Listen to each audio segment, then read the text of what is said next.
Assalamualaikum warahmatullahi wabarakatuh. Halo semuanya teman-teman, selamat malam, selamat datang kembali di channel kesayangan kita, channel Ilo Extreme. Dan dimanapun teman-teman berada, semoga teman-teman selalu dalam keadaan sehat walafiat tanpa kekurangan satu apapun, amin amin ya robbal alamin. Pada kesempatan yang baik ini kami akan membawakan satu kisah dari penulis favorit kita semua, yaitu Walensky. Wah, udah lama banget nih ya Walensky nggak kita bawain kisahnya, dan ini kisahnya keren pakai banget teman-teman, agak panjang tapi keren banget ya. Tapi sebelum kita masuk ke dalam kisahnya, buat teman-teman mungkin yang baru bergabung, silahkan bisa diklik dulu tombol subscribe-nya. Jangan lupa lonceng notifikasinya dinyalakan agar teman-teman selalu mendapatkan notifikasi dari konten-konten yang akan kami upload di setiap harinya. Dan kami juga ingin mengucapkan terima kasih ya kepada seluruh teman-teman yang sudah selalu setia mendukung channel kami, yang sudah selalu hadir di setiap harinya. Karena teman-teman lah kami selalu bersemangat berkarya di setiap harinya. Oh ya, buat teman-teman yang suka baca ya, bisa mengunjungi karya karsa dari Walensky. Kisahnya keren-keren banget di sana. Dan sudah gak sabaran nih untuk masuk ke dalam kisahnya. Siapin kopi, siapin cemilannya, ambil posisi terbaik, langsung saja kita masuk ke dalam kisahnya. Mode horor on! Rahasia gelap keluarga Citra.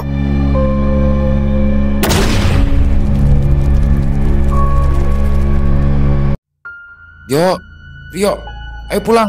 Citra berteriak nyaring di tepi lapangan sekolah. Sekumpulan anak laki-laki berseragam putih abu-abu seketika menengok bersamaan, termasuk Prio yang merasa namanya dipanggil. Yo, Doromu tuh nyariin, ejek salah satu dari mereka. Prio melambaikan tangan ke arah Citra lalu pamit pada teman-temannya, kemudian berlari melintasi lapangan dan menghampiri gadis itu. Loh, katanya mau latihan nari. Gak jadi. Citra cuma merenggut, berbalik badan lalu melangkah tanpa bicara. Prio mengikutinya sambil geleng kepala.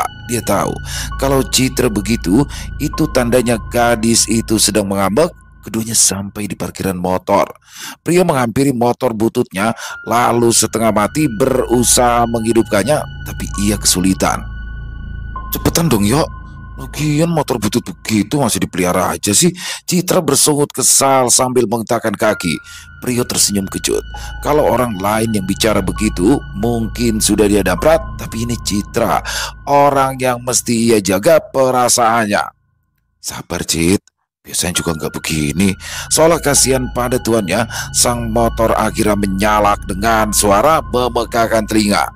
Tanpa menunggu lama, kedua anak SMA itu pergi berboncengan meninggalkan sekolah. Sepanjang jalan, keduanya lebih banyak diam, namun Prio tak tahan terus-terusan begitu. Kenapa sih Cit? Prio sedikit menoleh sambil menjaga pandangannya tetap ke arah jalan. Citra mendengus, lalu berteriak di antara deru suara angin. Dina, kok bosan-bosannya dia nanya-nanyain soal kamu, ganggu banget deh, bikin kesel. Prio seketika paham lagi-lagi karena Dina teman sekelas Citra yang sering titip salam. Banyak yang bilang kalau Dina suka pada Prio, tapi selama ini Prio acukan. Dalam hati Prio cuma ada satu nama, Citra. Tak ada yang lain, tapi Prio merahasiakannya dari siapapun termasuk Citra sendiri. Prio sengaja memendam rasa itu dalam-dalam karena merasa dirinya tak pantas. Lagi pula bagaimana bisa dia mengharap cintanya bakal berbalas baginya. Perasaan itu bagaikan cinta terlarang. Dia hanyalah anak supir dan pembantu, sedangkan Citra anak semata wayang dari Pak Cipto, majikan dari kedua orang tuanya sendiri. Prio dan orang tuanya berhutang budi pada Pak Cipto. Dulu waktu Prio masih balita, keluarganya hidup susah. Sampai pada akhirnya bapaknya bertemu dengan Pak Cipto yang menawari pekerjaan sebagai sopir, sementara ibunya ditawari menjadi pembantu. Lalu mereka pun diberikan tempat tinggal yang ada di belakang rumah megah keluarga itu, sebuah rumah mungil yang terpisah, gratis tanpa dipungut biaya. Dan sejak saat itu, bertahun-tahun mereka mengabdi sebagai bentuk balas budi. Hutang budi itu kian mendarah daging, manakala Pak Cipto menanggung semua biaya sekolah Prio sejak SD. Bahkan Prio selalu dimasukkan ke dalam sekolah yang sama dengan Citra karena memang usia keduanya yang kebetulan sebaya. Agar Prio bisa menjaga Citra, begitulah alasan Pak Cipto. Tiba di depan rumah, Bu Prapti datang tergopoh-gopoh membukakan pintu gerbang. Citra langsung masuk tanpa mengucapkan sepatah kata pun. Mbak Citra itu kenapa yo? Bu Prapti bingung melihat Citra yang berlalu dengan wajah ditekuk. Pria mencium tangan ibunya lantas mengangkat bau. Kok tahu Bu? Lagi kesel katanya. Kesel? Kesel kenapa? Jangan bilang kalau itu gara-gara kamu loh. Enggak Bu, dia itu lagi kesel sama temennya. Walah, ya udah, kamu ganti baju terus makan. Nanti langsung pangkas tanaman. Prio mengangguk. Bu Prapti masuk ke dalam sementara Prio mendorong sepeda motornya menuju area belakang, lalu memarkirkannya di depan bangunan mungil, tempat di mana dia dan keluarganya selama ini tinggal. Selesai berganti baju, Prio makan dengan tergesa-gesa. Dia tak mau ibunya menunggu. Dia tahu ibunya banyak pekerjaan dan memangkas tanaman sudah jadi salah satu tugasnya demi meringankan beban ibunya. Masih kesel? Tanya Prio sambil tangannya sibuk membabat rumput, sementara Citra yang berdiri di dekatnya masih saja merengut. Iyalah, mungkin ngapain sih? Dia nanya-nanya terus, gak jelas banget. Sok cakepan lagi. Prio cuma mengangkat bau. Dia tahu kalau dia tak perlu menjawab. Kejadian ini sudah sering berulang. Citra merasa terganggu oleh Dina yang terus-terusan menerornya dengan segala macam pertanyaan. Lalu terdengar suara klakson mobil yang dibunyikan. Prio bergegas membukakan pintu gerbang, membiarkan mobil mewah itu masuk ke pelataran parkir berjajar di samping dua buah mobil lainnya. Pak Agus keluar dari balik kemudi, lalu membuka pintu belakang agar majikannya bisa turun. Pak Cipto keluar dari dalam mobil dan langsung heran kala melihat putrinya ada di situ. Loh, kamu gak latihan hari? Gak, lagi males, jawab Citra sekenanya. Pak Cipto hanya geleng-geleng kepala lalu beralih pada Pak Agus. Gus, barang-barangnya langsung bawa ke belakang. Iya Pak. Pak Agus lalu meminta anaknya untuk membantu. Rio, bantu Bapak. Tanpa banyak cakap, Prio mengeluarkan barang-barang dari bagasi, kemudian membawanya mengikuti langkah bapaknya. Setelah itu, ia kembali ke halaman depan di mana Citra masih berdiri di situ. Daripada bengong mending bantuin aku, Cit. Prio mengejek yang langsung disambut Citra dengan wajah sengaja dijelek-jelekan tanda menolak. Mbak Citra, dipanggil Bapak. Bu Prapti datang memanggil di ambang pintu. Citra pun bergegas masuk meninggalkan Prio. Sejenak, Bu Prapti diam memandangi putranya yang tengah sibuk memangkas dedaunan. Prio adalah harapan keluarga. Anak itu tumbuh menjadi anak yang patuh dan pendiam. Prio sadar akan siapa dirinya. Kondisi keluarganya tak memungkinkannya untuk membusungkan dada, tapi Prio tak pernah protes apalagi mengeluh. Dia tahu kalau banyak keluarga lain yang lebih tak beruntung, pekerjaan orang tuanya sebagai sopir dan juga pembantu jelas lebih terhormat daripada menjadi pengemis atau gelandangan. Yuk, nanti kalau udah selesai, antar ibu beli kembang yo, teriak Bu Prapti dari tempatnya berdiri. Prio sejenak menghentikan gerakan memotongnya demi menoleh lalu mengangguk. Sang ibu tersenyum, lalu kemudian berbalik pergi meninggalkan Prio yang lanjut bekerja. Namun pikirannya jadi melayang kemana-mana.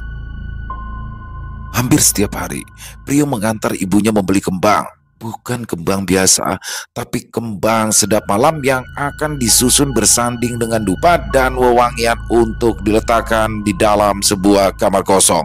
Konon katanya, kamar itu dulu adalah kamar Pak Cipto dan Ibu Sundari sebelum akhirnya kamar itu sengaja dikosongkan sejak Ibu Sundari menghilang secara misterius 15 tahun yang lalu dan hingga kini tak diketahui keberadaannya. Sejak dulu, tak sembarang orang diizinkan Pak Cipto untuk masuk ke dalam kamar itu, bahkan Citra sekalipun. Hanya Bu Prapti yang diizinkan masuk untuk menaruh kembang yang baru menggantikan yang lama di dalam kamar yang pintunya selalu tertutup rapat itu. Citra pernah bilang kalau kembang sedap malam adalah kesukaan ibunya. Citra juga bilang kalau menurut bapaknya, ritual menaruh kembang itu syarat akan makna. Makna yang pertama, tentu saja, sebagai ungkapan rasa cinta pada sang ibu, dan makna yang kedua adalah sebagai bentuk ikhtiar agar ibunya yang hilang bisa kembali. Dan makna yang ketiga adalah sebagai lambang duka bila mana ibunya ternyata sudah meninggal dunia. Rio pernah menanyakan kebenaran cerita itu pada kedua orang tuanya, tapi Pak Agus dan Bu Prapti tak pernah memberikan jawaban yang memuaskan. Mereka hanya mewanti-wanti agar Prio tak perlu banyak bertanya. Aneh, tapi begitulah adanya. Selepas Isya, terdengar suara gaduh dari dalam rumah Citra. Pria yang sedang mengerjakan tugas jadi terusik, lalu terdiam sambil memasang telinga. Sejenak ia menyimak. Sayup, terdengar suara orang menggeram-geram dibarengi suara Pak Cipto yang tak berkata apa. Pria mengerjitkan dahi, sesaat menerka-nerka apa yang sedang terjadi, sampai akhirnya ibunya datang dengan langkah tergopoh-gopoh. Yuk, ayo cepet bantu Pak Cipto, Bu Prati berkata dengan wajah pucat ketakutan. Ada apa tuh, Bu? Tanya Prio yang jadi ikut-ikutan panik melihat ibunya seperti itu. Sudah, jangan banyak tanya. Ayo cepet. Bu Prati menggami tangan Prio yang hanya bisa membututi dengan hati penuh tanya. Ada apa ini? Sebentar saja, keduanya sudah masuk ke dalam rumah Citra, tapi di situ Prio malah melihat sesuatu yang membuat matanya terbelalak. Di ruang tamu, Citra tengah kejang-kejang, tangannya tertekuk dengan jari-jari yang cekiting, matanya mendelik putih, sementara mulutnya menggeram-geram dengan gigi yang bergemelutuk. Pak Cipto yang tengah memegangi Citra langsung memberikan perintah begitu melihat Prio dan ibunya datang. Kamu pegangi kepalanya. Kamu pegangi kakinya. Awas, jangan sampai lepas. Prio dan ibunya cepat-cepat menuruti titah dari Pak Cipto. Keduanya kini telah siap pada posisi masing-masing. Sementara Pak Cipto dibantu oleh Pak Agus memegangi kedua tangan Citra. Mendadak Citra menggelinjang hebat, saking hebatnya sampai membuat semua orang jadi kewalahan. Sekuat tenaga mereka berusaha memegangi, tapi mereka malah terpental akibat kalah tenaga. Prio cepat bangkit. Begitu juga dengan yang lainnya. Mereka hendak kembali memegangi Citra, tapi malah terpaku melihat Citra yang berdiri membelakangi, lalu perlahan-lahan menoleh hingga kepalanya melintir ke arah sebaliknya. Satu lagi, Citra berucap meski dengan posisi kepala yang tak masuk akal. Pak Cipto nampak terkejut, namun belum sempat dia bereaksi, Citra sudah terkulai lemas lalu ambruk ke lantai. Pak Cipto cepat-cepat membawa Citra masuk ke dalam kamarnya dengan dibantu oleh Pak Agus, sementara Bu Prapti dan Prio mengekor di belakang. Citra direbahkan di atas kasur. Kini dia tenang bagai bayi yang tertidur, padahal tadi dia tak ubahnya seperti binatang yang sedang disembelih. Pak Cipto memeriksa leher Citra, meraba dan mengusapnya di beberapa bagian. Wajah lelaki itu nampak lega saat mengetahui kalau leher putrinya baik-baik saja, padahal tadi melintir serupa patah. Sejenak dia memandangi Citra, lalu beralih pada Pak Agus, Bu Prapti dan juga Prio. Saya minta kalian rahasiakan kejadian ini. Tidak boleh ada yang tahu, termasuk Citra sendiri. Paham? Ketiga orang itu mengangguk. Mereka lantas diminta untuk pergi. Setibanya di tempat mereka, Pak Agus langsung terbendung. Begitu pula Bu Prapti. Prio tak kuasa menahan diri untuk bertanya. Citra, kenapa ya Bu? Kepalanya kok sampai melintir begitu ya? Bu Prapti hanya menggeleng lalu melirik ke arah Pak Agus seolah minta agar suaminya itu yang menjawab. Bapak sama Ibu juga nggak tahu yo. Sebaiknya kita ndak usah membicarakannya, ujar Pak Agus. Prio menghela nafas. Dia tak mungkin membantah bapaknya, apalagi Pak Cipto tadi juga berpesan seperti itu. Tapi dalam hati dia khawatir. Ada apa dengan Citra? Prio, ayo berangkat, udah siang. Teriakan itu membuat Prio nyaris tersedak. Ditenggaknya air minum, lalu buru-buru keluar. Nampak Citra yang tengah berdiri di dekat motornya sambil bertolak pinggang. Ayo cepet, melolot banget. Jam pertama nanti pelajaran matematika nih. Mau tahu kan, Pak Rusdi itu galak. Aku itu nggak mau kena omel gara-gara terlambat, hardik Citra sambil melotot. Prio terpaku. Citra terlihat manja dan cerewet seperti biasanya, padahal tadi malam dia baru melewati peristiwa yang sangat menegangkan. Tadinya Prio berpikir kalau hari ini Citra tak masuk sekolah, tapi gadis itu kini ada di hadapannya sambil petentengan. Karya Buluk, ayo, malah bengong lagi. Citra menggertak hendak memukul. Prio tergugah lalu buru-buru menyalakan motornya. Untungnya pagi ini motornya tak berulah sepanjang jalan. Citra terus nyerocos meminta agar Prio lebih cepat melajukan motornya. Prio sama sekali tak marah.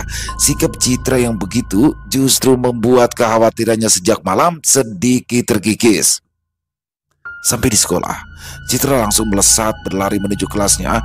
Prio hanya terpaku memandanginya. Citra pagi ini benar-benar membuatnya tak habis pikir. Seharian di sekolah Prio lebih banyak diam. Hatinya tak tenang. Meski pagi ini Citra terlihat normal, namun kejadian semalam tak bisa begitu saja diabaikan. Prio yakin semalam itu Citra kerasukan. Kejang-kejang seperti itu sama sekali bukan penyakit ayan, apalagi sampai kepalanya melintir. Sepulang sekolah, Prio menunggu Citra di dekat lapangan seperti biasanya, tapi bukannya Citra yang muncul, malah Dina yang melambaikan tangan di kejauhan lalu melangkah menuju ke arahnya. Dia lagi. Prio sengaja memalingkan wajah seolah tak melihat. Dia malas kalau harus meladeni Dina di saat pikirannya sedang tidak baik-baik saja. Sebenarnya tak ada yang salah dengan Dina. Dia manis, kulitnya putih bersih, rambutnya pun indah bergelombang. Tapi Prio tak suka dengan sikap Dina yang agresif, sementara dia cenderung pemalu dan tak pandai berbasa-basi. Obrolannya dengan Dina pun selalu berjalan satu arah. Dia lebih banyak diam, sedangkan Dina Tanti mencari perhatian.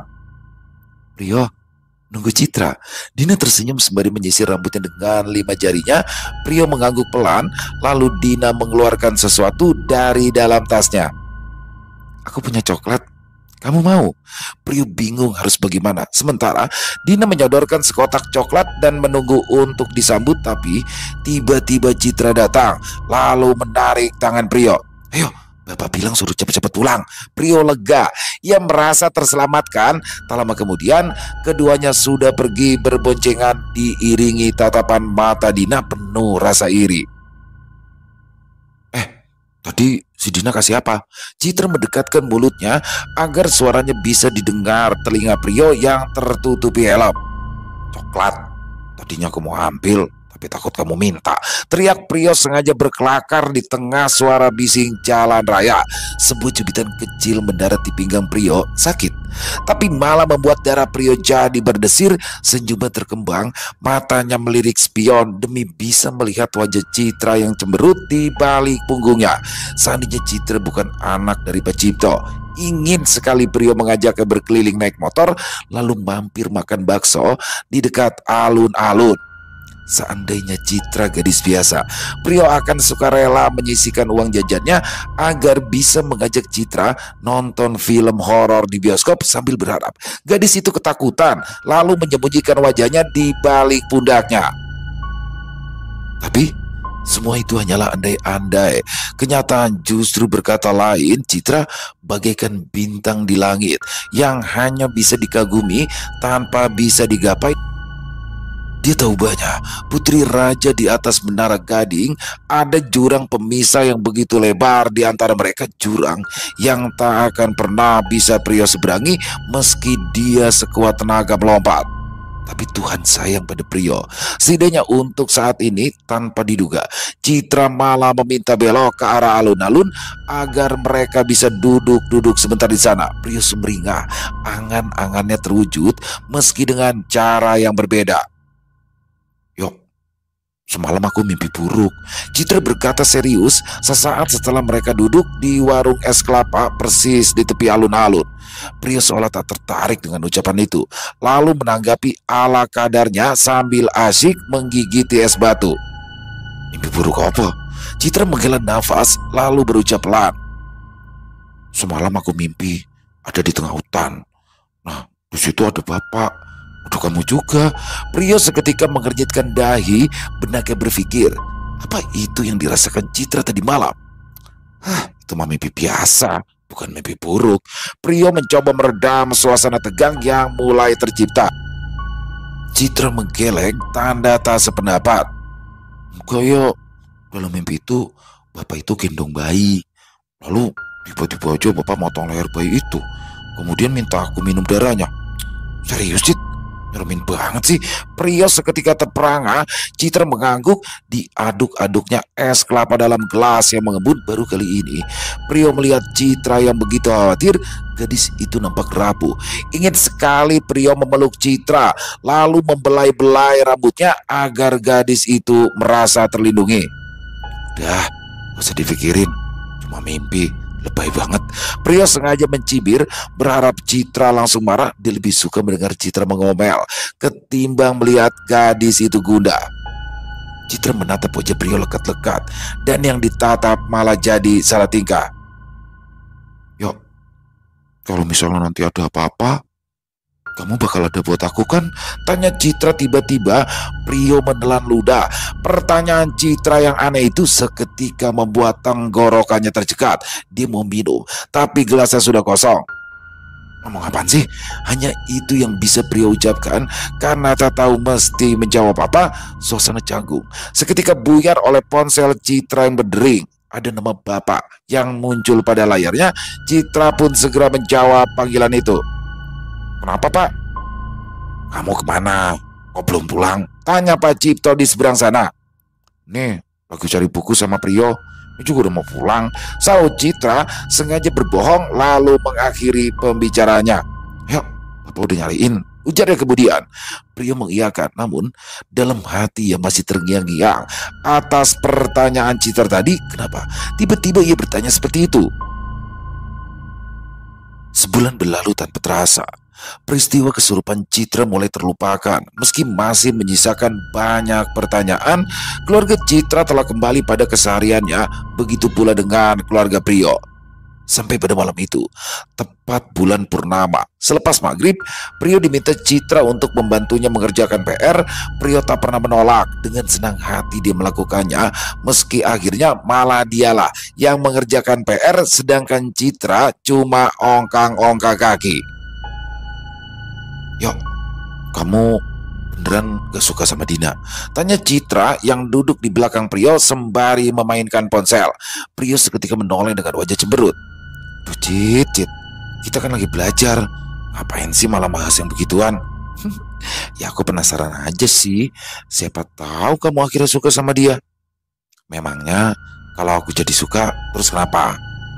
Ya nggak apa-apa sih, tapi kan itu tandanya kamu cowok pelin-pelan.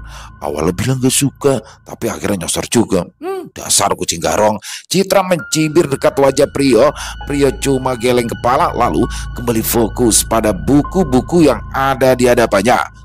Andai saja Citra tahu perasaannya, mungkin pertanyaan tadi tak perlu terlontar. Hingga pada satu momen, sudut mata Prio tak sengaja melihat bayangan yang berkelebat keluar dari kamar kosong melesat menembus dinding. Citra, kamu lihat gak barusan? Tanya Prio sambil menunjuk tanpa menoleh ke arah Citra. Matanya terus menatap ke arah kemana bayangan tadi melintas. Tapi bukan jawaban Citra yang Prio dapat, melainkan suara menggeram-geram. Prio spontan menoleh dan langsung kaget mendapati Citra tengah kejang-kejang dengan mata mendelik putih. Astaga, Citra, kamu kenapa? Citra menjawab. Tubuhnya menggelepar sambil menjambak-jambak rambutnya sendiri, sementara mulutnya tak berhenti menggeram-geram dengan air liur yang meleleh membasahi pipinya.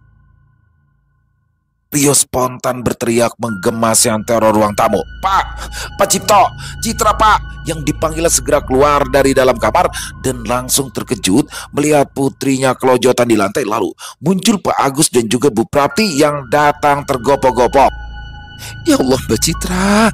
Bu Prapti memekik ketakutan sementara Pak Agus nampak bingung mesti berbuat apa. Bantu saya pegangi dia. Pak Cipto memberikan perintah pada Prio dan kedua orang tuanya. Mereka pun menurut. Sedangkan Pak Cipto memegangi tangan Citra demi mencegah putrinya itu menjambaki rambutnya sendiri. Citra berontak semakin liar.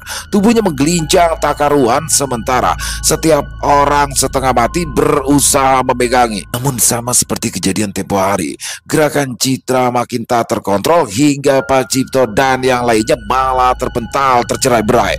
Pak Cipto lekas bangkit, namun lelaki itu minta agar yang lainnya sedikit menjauh. Saat melihat Citra bangun, lalu berdiri kaku sembari menunduk dalam-dalam. Untuk sesaat tak ada yang bergerak ataupun bersuara. Mereka hanya menatap Citra yang kemudian berucap sembari menunjuk tegas ke arah Pak Cipto. Satu lagi. Lagi-lagi Pak Cipto terkejut, sementara yang lain hanya bisa terheran-heran. Namun setelah itu Citra terkulai lemas lalu terkapar di atas permadani. Prio tertegun. Ini ada apa? Sudah 2 kali Citra seperti ini, namun mata Prio malah tertuju pada kamar kosong di mana bayangan tadi melintas. Dek! Seketika dada Prio berdegup keras. Jantungnya serasa mau lepas saat ia melihat sosok hitam yang berdiri di sana lalu menghilang. Sejak itu, bulan purnama tak pernah lagi sama. Kala sang dewi malam membulat sempurna, Citra kejang-kejang sebelum akhirnya terkulai lemas. Ironisnya, Citra sama sekali tak tahu akan hal itu. Justru orang-orang di rumahnya yang lebih tahu, namun sengaja merahasiakannya. Sebenarnya Prio sudah gatal ingin memberitahukannya kepada Citra. Baginya ini bukan perkara main-main. Citra berhak tahu, tapi mulut Prio terkunci oleh larangan Pak Cipto yang tak mungkin ia langgar. Dan yang membuat Prio tak habis pikir adalah kenapa Pak Cipto bersikeras merahasiakannya. Bapak dan ibunya pun sama saja, mereka tak pernah mau membicarakannya. Keduanya bahkan marah saat Prio bercerita tentang sosok hitam yang waktu itu muncul di depan kamar kosong, serta bayangan aneh yang melesat menembus dinding. Bu Prapti menganggap Prio salah lihat. Pak Agus malah menuduh kalau Prio mengada-ngada. Kacau aja kamu, begitu katanya sebelum akhirnya minta Prio berhenti ngoceh. Situasi itu membuat Prio merasa sendirian. Dia merasa ada di sisi yang berseberangan. Muncul rasa iba dan naluri ingin melindungi yang membuat cintanya pada Citra kian bertumbuh. Tapi dia bisa apa? Tangannya seolah terbelenggu. Dia merasa tak berdaya dan hanya bisa berharap kalau Citra akan baik-baik saja. Tapi Prio tak pernah tahu kalau itu adalah awal dari sebuah malapetaka. Sampai tiba malam 1 suro. Selepas maghrib, Bu Prapti berbaring dengan kening ditempeli koyo, sementara suaminya sedari siang pergi mengantar Pak Cipto entah kemana dan baru kembali esok hari seperti malam 1 suro di tahun-tahun sebelumnya. Tapi sebelum pergi, Pak Cipto mewanti-wanti pada Bu Prapti agar ia tak lupa membakar dupa dan mengganti kembang seperti biasanya. Bu Prapti adalah wanita yang penuh rasa tanggung jawab. Meski kurang sehat, dia tetap ingin menunaikan tugasnya. Dia ngoyo hendak membawa kembang dan dupa itu ke kamar kosong, tapi akhirnya malah sempoyongan lalu terduduk sambil memegangi kening. Udah Bu, istirahat aja. Untuk kali ini biar Prio yang bawa kembangnya ke sana. Prio memandangi ibunya dengan penuh rasa iba. Bu Prapti tak segera menjawab. Hatinya bimbang. Selama ini Prio belum pernah melakukannya, tapi situasi tak memberikan pilihan lain. Lagi pula Pak Cipto sedang pergi, jadi majikannya itu pun tak bakal tahu. Ya sudah, tapi jangan gerasa kerusu. Dengerin ibu. Ketuk pintunya 3 kali, lalu taruh wadahnya di samping ranjang. Tapi awas, jangan sampai berantakan. Terus kamu bawa kembang yang lama itu ke dapur. Bu Prapti mewanti-wanti Prio akan tata caranya. Ya Bu, aku ngerti. Ya udah, ibu istirahat dulu. Prio lalu mengambil kunci serta wadah berisikan kembang dan dupa itu dari tangan ibunya. Sepanjang langkah menuju kamar kosong, dada Prio malah jadi berdebar-debar. Bagaimana tidak? Selama ini dia belum pernah masuk ke dalam kamar misterius itu. Ditambah lagi sosok hitam yang muncul waktu itu membuat Prio merasa nyalinya kini benar-benar tengah diuji. Prio melintasi ruang tamu. Sekelebat matanya melirik ke arah lukisan besar yang tergantung tersendiri pada dinding putih tanpa penghalang. Lukisan satu badan utuh dari seorang wanita cantik, konon katanya itu adalah sosok Ibu Sundari waktu masih muda. Pakaian adat Jawa yang dikenakannya membuatnya terlihat anggun bak putri raja, indah tapi magis. Sejak dulu, Prio selalu merinding setiap kali ia melihat lukisan itu. Hasil usapan kuasnya begitu nyata, terutama pada bagian mata. Mungkin bila tanpa bingkai, lukisan itu seperti Ibu Sundari yang benar-benar sedang berdiri menatap siapapun yang melihatnya. Sampai di depan pintu kamar yang tertutup, bulu kuduk Prio langsung berdiri.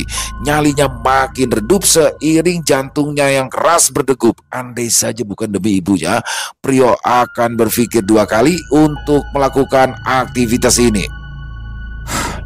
Prio menghela nafas, berharap rasa tegangnya berkurang, tapi rasa takut sudah terlanjur menggerogoti hingga membuat perutnya tergelitik, seolah ada kupu-kupu yang tengah menari di dalamnya. Tok tok tok. Prio mengetuk pintu 3 kali. Tentu saja dia tak berharap ketukannya itu bakal berbalas. Dia juga tak tahu kenapa mesti ada syarat mengetuk pintu padahal jelas-jelas tak ada siapa-siapa di dalam sana. Prio meletakkan sejenak wadah kembang di lantai untuk merogoh kunci dari dalam saku, namun belum sempat dia memasukkan kunci pada lubangnya, tiba-tiba saja pintu itu terbuka dengan sendirinya. Bunyi engsel pintu berderit ngilu. Prio terkesiap, dia benar-benar tak siap.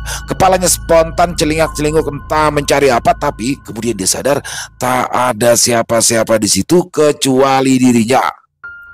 Prio meraih gagang pintu, mencegahnya agar tak terbuka semakin lebar, tapi dari celah pintu yang terbuka, matanya melihat seperti ada orang yang tengah duduk di dalam sana.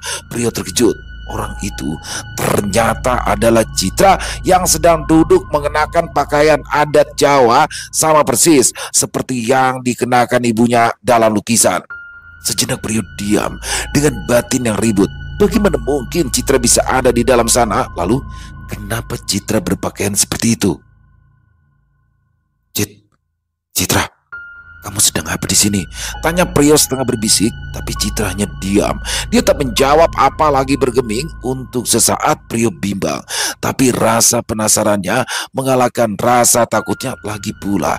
Dia benar-benar ingin tahu apa yang Citra lakukan di dalam sana dengan pakaian seperti itu.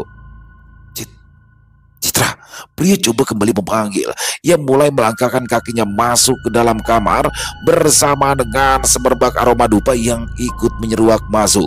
Langkah Prio terhenti di dekat ranjang kayu berukir, sementara Citra masih duduk diam di depan cermin membelakangi Prio. Citra, kamu lagi ngapain di sini? Kok kamu bisa masuk? Apa kamu gak takut dimarahi bapamu? Tanya Prio lagi. Citra pelan menoleh. Prio terkesima. Ya, Citra begitu cantik dengan tampilannya yang berbeda. Dia tahu banyak bidadari yang turun dari kayangan. Gadis itu lantas berdiri, lalu melangkah mendekati Prio yang kini diam 1000 bahasa. Mana kembangnya? Tiba-tiba Citra bertanya. Prio terenyak. Untuk apa Citra menanyakan kembang itu? Kembangnya ada di luar. Prio menjawab ragu-ragu sembari menunjuk ke arah pintu. Bawa ke sini. Citra memberikan perintah dengan suara lembut.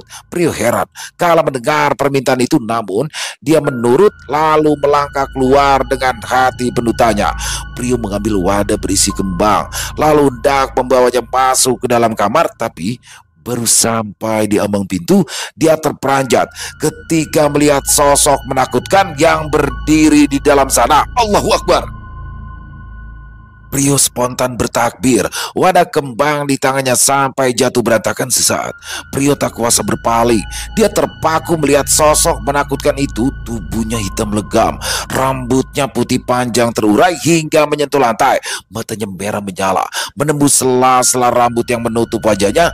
Nampak sepasang taring yang tersembul keluar dari sudut bibirnya yang menyeringai.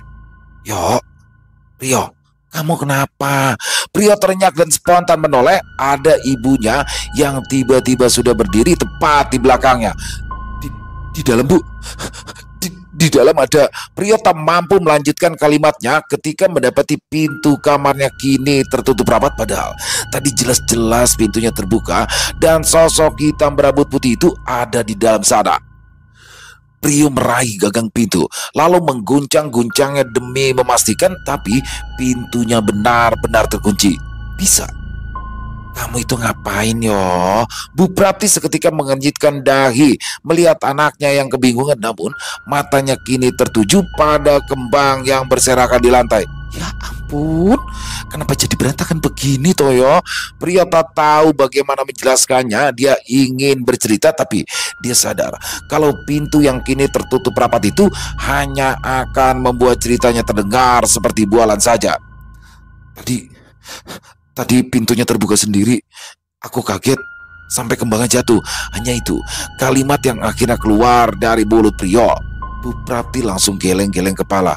Yo, aku aja kalau kamu itu sembrono. Lagian kamu itu cuma disuruh bawa kembang gini aja kok malah jadi berantakan. Untung Pak Cipto tidak lihat. Wanita itu lantas berjongkok lalu memunguti kembang yang berserakan di lantai. Prio sejenak terpaku, namun akhirnya membantu ibunya untuk membereskan semua kekacauan itu. Beberapa jam kemudian, Prio berbaring sambil melamun dalam kamarnya, sedangkan ibunya sudah tidur sejak tadi setelah minum obat demam. Peristiwa tadi begitu membekas dalam ingatan Prio. Dia yakin kalau tadi dia benar-benar mengalaminya, namun pintu yang terkunci membuat kejadian itu jauh dari logika. Lalu dia teringat pada Citra. Apa dia baik-baik saja? Ya, sosok Citra yang tadi berubah menjadi makhluk hitam berambut putih itu kini mengganggu pikirannya. Kepergian Pak Cipto dan bapaknya yang baru pulang esok hari membuat hati Prio makin tak tenang. Bagaimana kalau nanti ada apa-apa? Akhirnya Prio memutuskan untuk pergi ke kamar Citra. Dia belum bisa tidur kalau belum tahu keadaan gadis itu. Meski kejadian tadi masih menimbulkan trauma, tapi keselamatan Citra jauh lebih penting dari segalanya. Prio melangkah hati-hati dari arah dapur, berusaha sebisa mungkin agar langkahnya tak terdengar. Suasana rumah jadi temaram karena lampu sebagian sudah dimatikan. Prio terus mengendap-endap. Laganya sudah seperti maling dengan mata jelalatan mengawasi sekelilingnya. Dia benar-benar khawatir kalau sosok menakutkan tadi tiba-tiba muncul kembali. Prio melangkah menuju kamar Citra yang ada di dekat ruang tamu, tapi langkahnya malah terhenti saat dia melihat Citra yang tengah berdiri mematung persis di depan pintu kamar kosong itu. Sejenak Prio diam terpaku. Dia ragu, apakah itu benar-benar Citra? Bukan apa-apa, Citra tadi berubah jadi sosok yang menakutkan. Prio takut kalau terulang kembali kejadian yang sama. Tapi Citra yang ini tidak mengenakan pakaian Jawa. Dia mengenakan celana pendek dan kaos oblong seperti kesehariannya, dan hal itu membuat Prio akhirnya memberanikan diri untuk menghampiri. "Cit, kamu lagi ngapain?" tanya Prio setengah berbisik. Dia sengaja menjaga jarak agar siap dengan segala kemungkinan. Tapi Citra tak menggubris. Dia tetap saja diam, terpaku memandangi pintu kamar yang tertutup rapat. Prio memberanikan diri mendekat, walau dadanya jadi berdebar-debar. Pelan-pelan dia menjulurkan tangannya menepuk pundak Citra. Citra seketika tersadar. Dia menoleh dan nampak gelagapan melihat Prio yang sudah ada di belakangnya. "Kamu lagi ngapain di sini? Aku panggil-panggil kamu nggak dengar?" tanya Prio. Citra hanya menggeleng. Dia sebenarnya ingin cerita kalau tadi dia mendengar suara yang memanggil-manggil dirinya. Tapi dia yakin kalau Prio tak bakal percaya. Prio memandangi Citra dari atas kepala sampai tapak kaki. Citra merasa tak nyaman dan terintimidasi oleh tatapan mata Prio yang penuh selidik. "Apa sih?" tanya gadis itu. "Kamu gak apa-apa? Gak ngerasa ada yang aneh gitu?" Prio malah balik bertanya. "Aku gak apa-apa. Kamu kenapa nanya begitu sih?" Enggak. Tadi soalnya aku lihat kamu." Prio di sini langsung menghentikan kalimatnya, tapi Citra sudah terlanjur penasaran. "Kamu lihat apa?" Citra mendesak Prio yang kini menjadi gugup. Enggak ada apa-apa. Ya wis, aku mau tidur. Kamu tidur juga sana. Prio lalu berbalik pergi, tapi kini hatinya tenang kala melihat Citra dalam kondisi baik-baik saja. Sementara Citra yang ditinggal masih diam terpaku. Dia masih penasaran dengan suara yang tadi memanggilnya hingga membuatnya bagai terhipnotis. Lantas dia sadar kalau dia tinggal sendirian di situ, tengkuknya jadi merinding. Dia pun bergegas kembali masuk ke dalam kamarnya, namun tanpa dia sadari ada sepasang mata yang memperhatikan dirinya dari balik kegelapan. Sementara itu di tempat lain, Pak Agus menghentikan laju mobil persis dekat batu besar di tepi jalan yang membelah hutan. Sudah sering dia mengantar Pak Cipto ke tempat itu, tapi tetap saja dia merinding dengan suasana sepi yang jauh dari keramaian. Pak Agus keluar dari balik kemudi, sementara majikannya turun dari kursi belakang sembari merapikan pakaiannya. Gus, seperti biasa, kamu tunggu di sini, jangan kemana-mana. Pak Cipto berpesan sebelum melangkah masuk ke dalam hutan, lalu hilang di telan kegelapan. Pak Agus memandang ke arah majikannya pergi, dan bersamaan itu pula muncul kembali segala pertanyaan di dalam benaknya. Sudah bertahun-tahun berlalu, sudah belasan kali dia datang ke tempat ini, tapi dia tak tahu apa yang dilakukan Pak Cipto di tengah hutan malam-malam begini.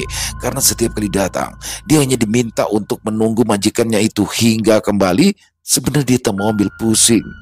Meski semua itu terbilang aneh, namun dia tak mau mencampuri urusan orang yang selama ini begitu dia hormati.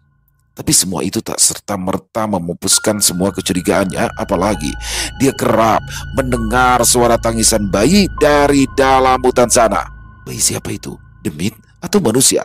Pertanyaan-pertanyaan itu begitu mengusik hati, tapi firasatnya mengatakan kalau bayi itu adalah bayi manusia dan ada hubungannya dengan apa yang dilakukan Pak Cipto selama ini. Akal sehatnya bilang kalau ada sesuatu yang tak benar, apalagi Pak Cipto kerap mewanti-wanti untuk merahasiakan tempat ini dari siapapun. Lelaki kaya itu bahkan memberi imbalan yang besar sebagai uang tutup mulut. Tentu saja Pak Agus mematuhinya. Demi rasa hormatnya pada Pak Cipto, segala rahasia itu dia simpan rapat-rapat. Dia tidak mau mengkhianati orang yang telah berjasa menaikkan derajat hidup keluarganya. Pak Agus berdiri di depan kap mobil. Diambilnya rokok kretek dari dalam saku, lantas membakarnya. Dihisapnya rokok itu dalam-dalam hingga bergemeretak, lalu mengembuskan asapnya ke udara. Pikirannya menerawang jauh. Sudah terbayang rasa bosan yang akan dia jalani dalam beberapa jam ke depan. Biasanya dia akan diam di dalam mobil sambil mendengarkan radio hingga tertidur. Tapi entah mengapa kali ini dia ingin tetap terjaga untuk beberapa saat. Sudah habis 2 batang rokok, tapi waktu berjalan begitu lambat. Andai saja Pak Cipto mengizinkannya untuk pergi, mungkin dia sudah ada di warung kopi ketimbang menunggu di tempat sepi macam begini. Sejenak matanya jelalatan memperhatikan sekeliling. Sejauh mata memandang, hanya ada gelap, dihiasi suara binatang malam serta hawa dingin yang menusuk tulang. Rasa dingin juga yang akhirnya membuat Pak Agus memutuskan untuk masuk ke dalam mobil. Namun, baru saja ia membuka pintu, telinganya mendengar suara tangisan bayi sayup di kejauhan. Suara itu lagi. Benaknya bertanya sambil memasang telinga. Hatinya berkecamuk, entah mengapa. Kali ini rasa ingin tahunya seakan tak terbendung. Sejenak hatinya gamang. Lalu akhirnya dia memutuskan untuk masuk ke dalam hutan demi menuntaskan rasa penasarannya selama ini. Baru beberapa langkah saja, gelapnya hutan membuat kakinya terantuk batu, lalu terpleset tanah berlumut. Dia segera menyalakan senter dari ponselnya demi menerangi jalan, lalu kembali melangkah hati-hati. Lelaki itu terus berjalan menembus hutan yang gelap dengan jajaran pohon yang kian rapat. Suara tangisan bayi yang terdengar semakin jelas seolah menandakan kalau dia berada di jalur yang benar. Hingga akhirnya langkahnya terhenti beberapa belas meter di hadapan sebuah rumah kayu dikelilingi jajaran pohon yang berdiri kokoh bagai penjaga. Batinnya bertanya-tanya, kenapa ada rumah di tengah hutan seperti ini? Rumah siapa? Suara tangisan bayi lantang terdengar dari dalam rumah itu. Benak Pak Agus langsung menduga-duga, apakah Pak Cipto ada di dalam sana? Kalau memang iya, lantas apa yang sedang ia lakukan dengan bayi itu? Sejenak Pak Agus meragu, mau lanjut atau berhenti sampai di sini. Namun matanya malah tertuju pada sekumpulan gundukan kecil yang ada di bawah pohon besar tak jauh dari tempatnya berdiri. Pelan-pelan dia melangkah mendekati pohon itu. Otaknya kini dipenuhi dengan pikiran yang tidak-tidak. Ada rumah di dalam hutan saja sudah membuatnya heran, ditambah lagi gundukan-gundukan kecil itu terlalu mencurigakan untuk ada di tempat seperti ini. Tak lama dia pun sampai pada tujuannya. Sebentar ia pandangi gundukan-gundukan kecil itu, lalu mulai menghitung dalam hati. Jumlahnya ada belasan. Dengan posisi acak tak beraturan, dadanya jadi berdebar-debar, benaknya menduga liar. Apa jangan-jangan? Tidak mungkin. Tapi ukuran gundukan itu memang pas untuk ukuran seorang bayi. Lalu telinganya mendengar suara Pak Cipto yang tengah mengucapkan sesuatu dari dalam sana. Lama-lama terdengar di tengah suara tangisan bayi yang mendadak terhenti seolah dipaksa. Pak Agus tak kuasa menahan diri untuk mencari tahu. Meski batinnya keras melarang, tapi kecurigaannya sudah sampai ke ubun-ubun. Dia mengendap-endap menghampiri rumah itu, lalu menemukan sedikit celah untuk mengintip. Meski dengan pandangan yang terbatas, tapi itu sudah cukup untuk membuatnya terkejut setengah mati. Astaga! Di dalam sana, diterangi temaram cahaya lampu minyak, Pak Cipto tengah duduk bersila di hadapan sosok berambut putih panjang dengan mata merah menyala, tengah menjilati darah dari leher bayi yang kepalanya hampir putus. Gila, Pak Agus memegik dalam hati. Dia benar-benar terguncang. Andai saja dia tak melihatnya sendiri, mungkin dia tak akan percaya dengan kegilaan ini. Meski merinding, Pak Agus memaksakan nyalinya untuk tetap terus melihat. Kini makhluk itu menyeringai dengan darah menetes dari kedua taringan, lalu mencampakkan bayi itu sembarangan ke lantai. Tubuh Pak Agus langsung gemetar, kakinya lemas, nyalinya amblas. Dia adalah lelaki pemberani, tapi apa yang disaksikannya akan membuat siapapun merinding ketakutan. Dia memutuskan untuk kembali ke mobil. Cukup sudah kengerian yang ia lihat. Ia juga tak mau majikannya tahu kalau dia sudah mengintip. Tak terbayangkan apa jadinya kalau Pak Cipto sampai memergoki. Sembari menunduk, Pak Agus mengendap-endap pergi meninggalkan tempat itu. Sesekali dia menoleh ke belakang demi memastikan kalau tak ada yang mengikutinya. Ketika sampai di mobil, tangannya masih gemetar saat membuka pintu. Ia lalu duduk di balik kemudi dengan dada berdegup keras, wajahnya pucat, nafasnya tersengal tak beraturan. Gila, apa itu tadi? Mengerikan sekali. Lalu dari mana bayi itu berasal? Dia benar-benar tak mengerti. Rasa penasarannya selama ini terobati oleh sebuah kenyataan yang sungguh tak terbayangkan. Untuk beberapa saat, Pak Agus diam terpaku. Apa yang dilihatnya tadi melekat erat di pelupuk matanya. Lantas dia ingat, ya, sosok itu sama persis seperti yang pernah pria ceritakan tempo hari. Jadi ternyata selama ini anak itu tidak membual. Adegan tadi lantas dihubung-hubungkan dengan segala kejanggalan yang ada pada diri majikannya selama ini. Pak Cipto selalu menyediakan sesaji di dalam kamar kosong. Lalu setiap malam satu suro, lelaki itu selalu datang ke tempat ini yang ternyata untuk melakukan semacam persembahan bayi kepada makhluk menakutkan tadi. Semua itu akhirnya berujung pada satu dugaan. Apa jangan-jangan selama ini Pak Cipto melakukan pesugihan? Sebuah tuduhan yang tendensius, tapi segala petunjuk sudah sangat menjurus. Pak Cipto orang kaya, bisnisnya menggurita di mana-mana. Setelah apa yang dilihatnya tadi, Pak Agus yakin kalau majikannya melakukan pesugihan dengan sosok menyeramkan tadi sebagai junjungannya. Dan bayi-bayi yang entah dari mana asalnya itu adalah para tumbalnya, Sinting. Pak Agus lantas teringat akan sosok Ibu Sundari. Jangan-jangan ibunya Citra itu selama ini bukannya menghilang. Jangan-jangan wanita malang itu sudah dijadikan tumbal lebih dulu. Ya Tuhan, bisa jadi. Seketika hati Pak Agus terbelah dua.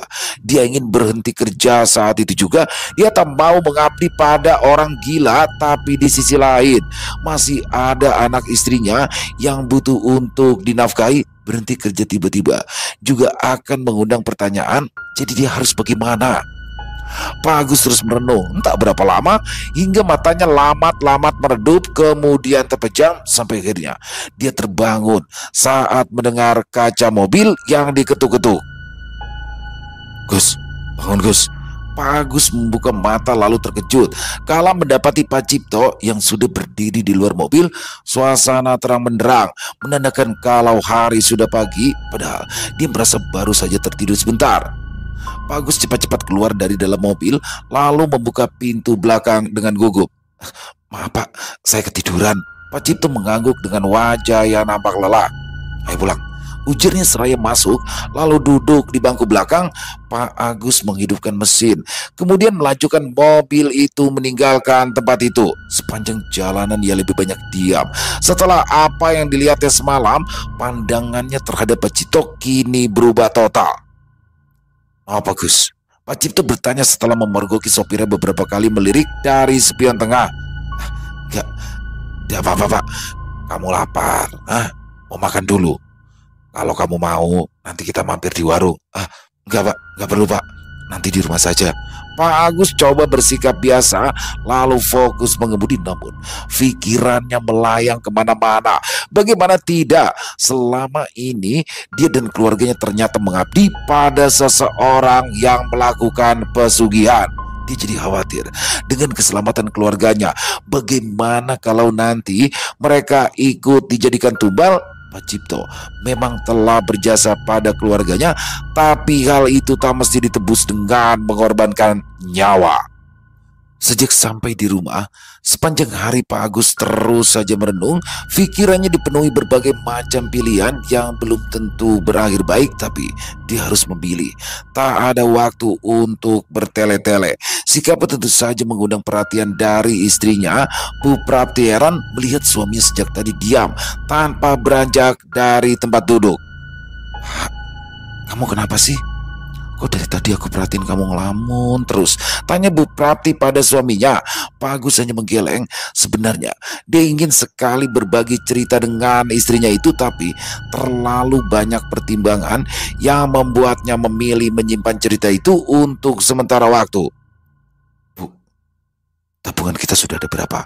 Pak Agus tiba-tiba bertanya dengan mimik wajah yang serius, membuat Bu Prapti seketika mengenjitkan dahi. Memangnya kenapa toh Pak? Kok mendadak nanya-nanya soal tabungan? Ya nggak apa-apa Bu. Aku itu cuma bosan begini-gini terus. Gak ada kemajuan. Masa iya selamanya mau jadi supir? Memangnya kamu sendiri mau terus-terusan jadi pembantu? Bu Prapti spontan terdiam. Meski ucapan suaminya itu terdengar wajar, tapi dia masih bingung kenapa suaminya tiba-tiba mengutarakan hal itu. Nalurinya berkata kalau ada sesuatu yang disembunyikan. Pak, kamu itu kalau ada masalah mbok ya cerita sama aku. Memang ada apa? Tapi Pak Agus kembali mengelak. Ia kembali bilang kalau semuanya baik-baik saja dan terus bergila kalau dia sudah jenuh menjadi sopir dan ingin mewujudkan cita-citanya membuka peternakan ayam. Pak Agus sengaja bertahan dengan alasan itu karena dia merasa jika itu adalah satu-satunya jalan agar dia bisa pergi membawa keluarganya tanpa meninggalkan kecurigaan yang berlebihan. Bu, aku sudah pikirkan ini baik-baik. Kita pulang kampung lalu buka peternakan ayam di sana. Ini kan sudah pernah kita bahas dan aku yakin sekarang itu adalah waktu yang tepat untuk mewujudkannya. Sebentar lagi Prio lulus SMA kan? Iya Pak, tapi kok mendadak?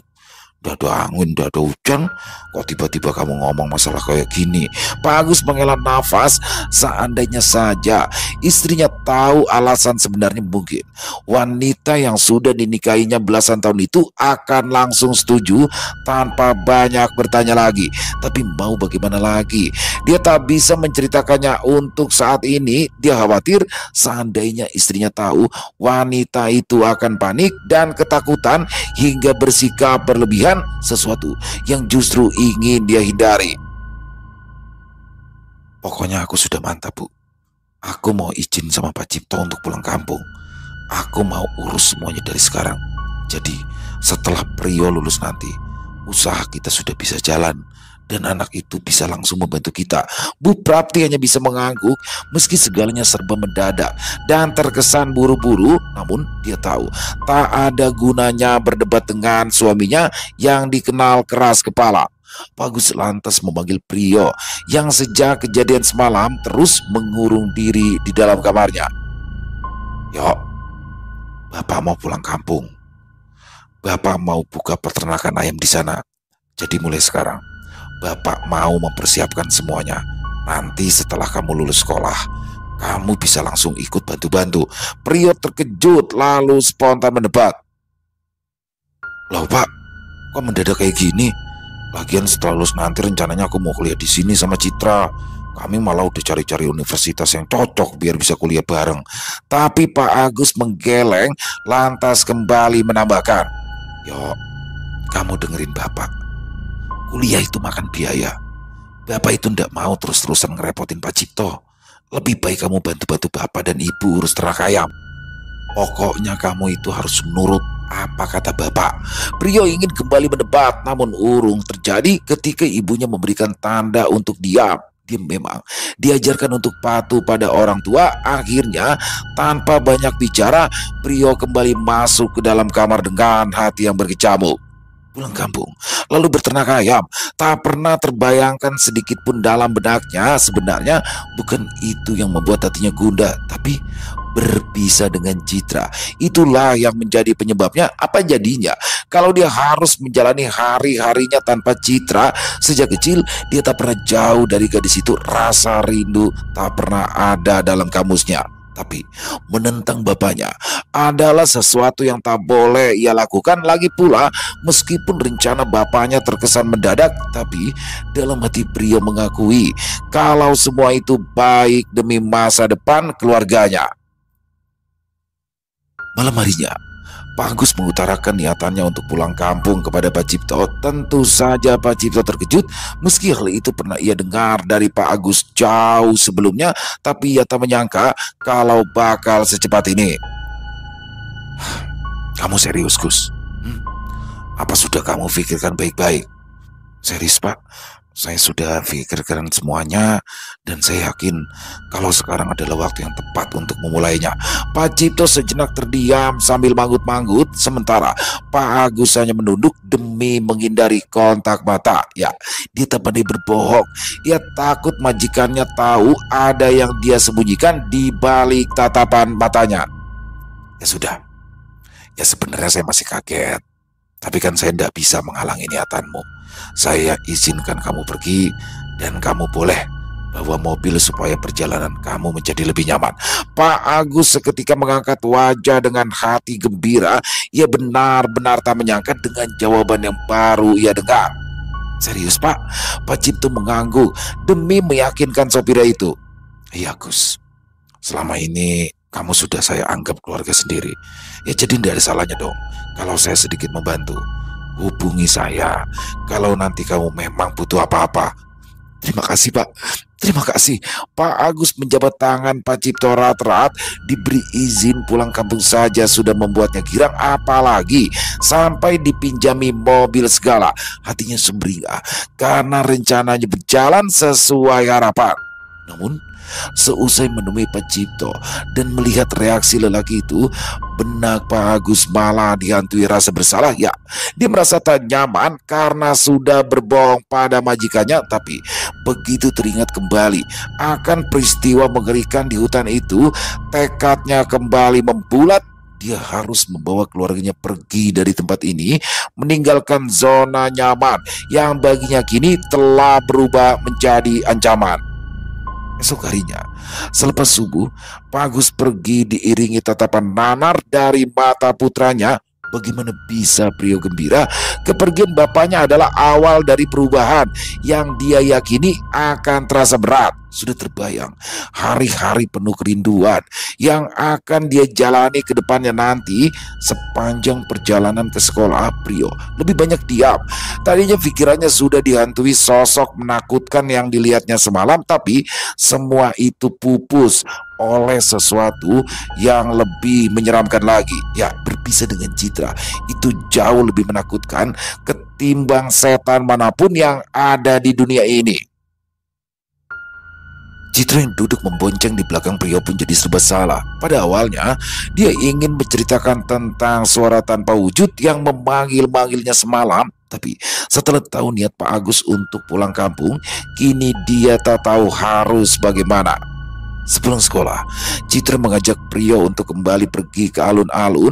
Dia ingin berbicara empat mata dengan Prio tentang rencana besar bapaknya itu. "Yo, bapakmu serius mau ternak ayam di kampung?" tanya Citra mengawali obrolan mereka. Prio mengangguk lesu, sementara tangannya sibuk mengaduk-aduk isi gelas minumannya yang tinggal setengah. "Terus kamu gimana? Katanya mau kuliah di sini," tanya Citra lagi. "Gak tahu lah, Cit. Kayaknya gak jadi. Setelah lulus nanti, bapak minta aku langsung ikut bantu-bantu urusan ternak ayam." "Oh gitu sih? Memangnya kenapa kalau kamu kuliah? Masalah biaya? Bapakku pasti mau kok biayain kuliah kamu. Nanti aku yang ngomong deh sama bapak." Prio cuma bisa geleng-geleng kepala. Sebenarnya itu jugalah yang terlintas dalam pikirannya. Rencana itu terdengar sempurna, tapi dia yakin kalau niat bapaknya sudah tak bisa diganggu gugat. "Yo, kalau nanti nggak ada kamu, terus aku mesti apa? Aku nggak biasa kemana-mana sendirian. Ego banget sih kamu ninggalin aku," tanya Citra lagi. Prio tersenyum getir. Pertanyaan Citra bagai sembilu yang menyayat hati. Ia tak mampu menjawab. Dia tak bisa menemukan kata-kata yang tepat. Hanya ungkapan rasa cinta yang dia yakini bisa meredam kegelisahan Citra. Tapi Prio terlalu pengecut untuk mengutarakan perasaannya itu. Suasana haru itu mendadak buyar oleh suara ponsel Prio yang bergetar di atas meja. Sejenak Prio mengernyitkan dahi, lalu buru-buru menjawab panggilan dari Pak Cipto. "Halo Pak, ada apa Pak?" Beberapa detik kemudian, mimik wajah Prio seketika berubah.